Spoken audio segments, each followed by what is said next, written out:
Dalam Al-Quran, memang terdapat ayat-ayat yang menyatakan, kalau kedatangan Nabi Muhammad sebenarnya sudah diberitakan dalam kitab-kitab suci pendahulunya, seperti Taurat dan Injil.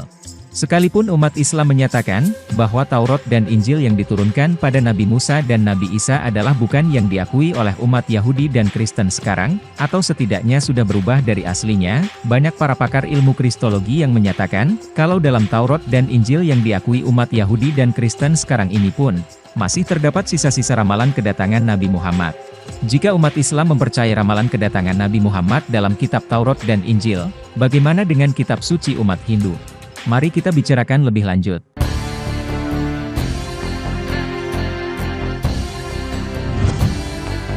Dalam Al-Quran, terdapat ayat-ayat yang dapat dijadikan acuan, bahwa Nabi Muhammad mungkin saja adalah juga seorang nabi umat Hindu, sesuai ramalan kedatangannya. Di antaranya, dalam surat Asy-Syu'ara ayat 196 yang menyatakan, sesungguhnya, Al-Quran itu benar-benar tersebut dalam kitab-kitab orang yang terdahulu.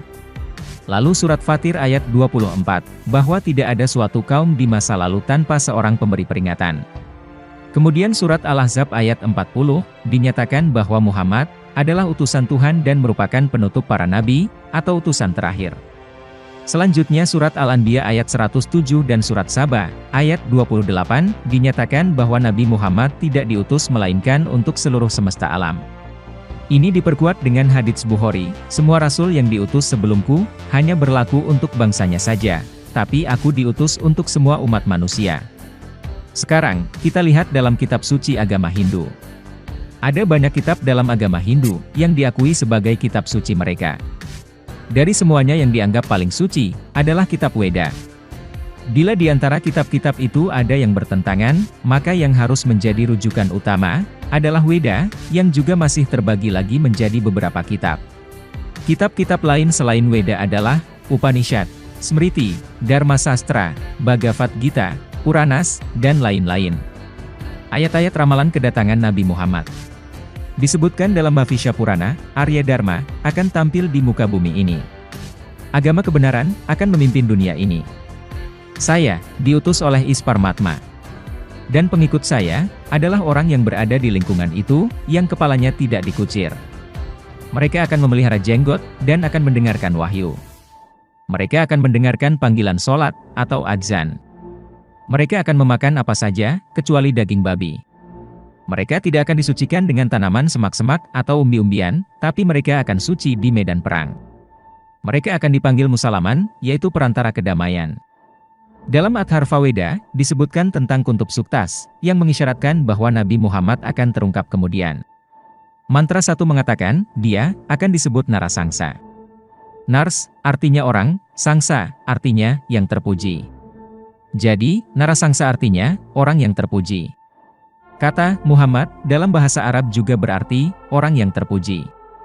Jadi, Narasangsa dalam bahasa Sanskerta identik dengan nama Muhammad dalam bahasa Arab. Kemungkinan Narasangsa adalah figur yang sama dengan Nabi Muhammad. Ia akan disebut Kaurama, yang bisa berarti pangeran kedamaian, dan bisa berarti orang yang pindah atau hijrah. Nabi Muhammad adalah seorang pangeran kedamaian yang hijrah dari Mekah ke Madinah. Disebutkan, ia akan dilindungi dari musuh yang akan dikalahkannya, yang berjumlah 60.090 orang. Jumlah itu, adalah sebanyak penduduk Mekah pada masa Nabi hidup, yaitu sekitar 60.000 orang. Mantra 2 mengatakan, dia, adalah resi yang naik unta. Ini berarti, dia bukan seorang bangsawan India. Karena dikatakan dalam Mansuriti, Brahma tidak boleh menaiki unta, ataupun keledai.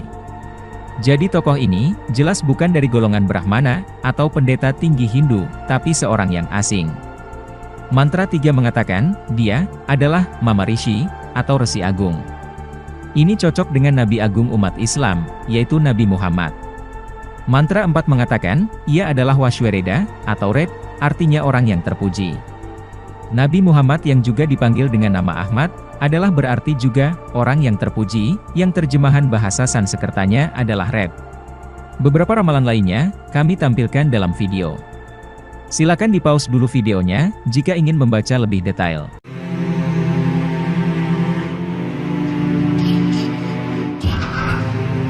Kalki Avatar. Salah satu ramalan kedatangan Nabi Muhammad yang sangat terkenal, datang dari seorang profesor bahasa dari Allahabad University di India bernama Pundit Vaid Parkash. Sang profesor yang menulis buku berjudul Kalki Avatar, secara terbuka dan dengan alasan-alasan ilmiah, mengajak para penganut Hindu untuk segera memeluk agama Islam, dan sekaligus mengimani risalah yang dibawa oleh Nabi Muhammad.